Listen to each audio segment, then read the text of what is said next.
Fat bitch, black queen, mixed breed mishap, round-nosed fag hoe. That's what you think of me as I walk down the street.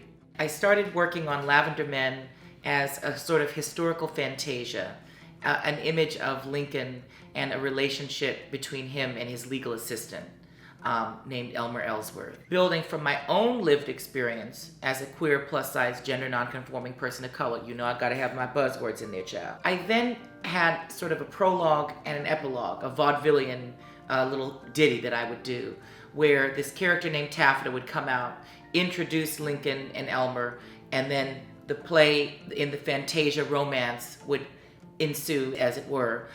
But see, as we were doing readings of it, people started loving Miss Taffeta.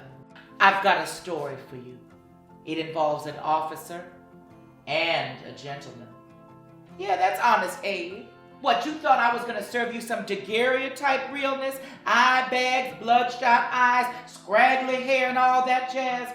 Oh no, honey. This is a fantasia. So I had to bring her in because we give the people what they want. I then started thinking about, well, what does it mean for Taffeta, a queer, plus-size, gender non-conforming narrator, to be involved or not involved in this idealized, romanticized queer love story between two cisgender white men? And then the piece evolved, because now it was about how does Taffeta navigate the world as somebody who's invisible to some, but still has to find love of self? How do we find self-love in a world that renders us invisible? We had our first public reading of the piece at Skylight Theatre Company here in Los Angeles in August of 2019.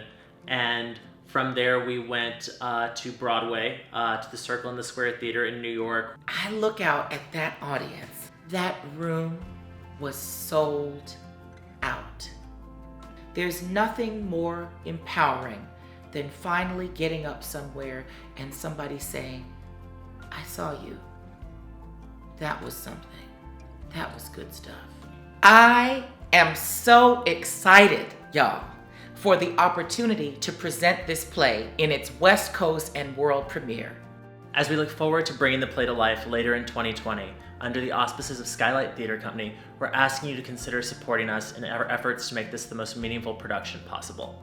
And what we're looking for is money to pay our actors the wages that they need and deserve to do their best work. Any tax-deductible donation that you make to this campaign will go directly to supporting the requirements for us to be fully operational under the guidelines of Actors Equity. Whatever you can do to mobilize folks who are interested in seeing queer theater, theater by POC artists, theater that look at political moments in a new, fresh, and exciting way. Do what you can in order to help us build the story and build the production that we all want and know will resonate and touch somebody through the world premiere.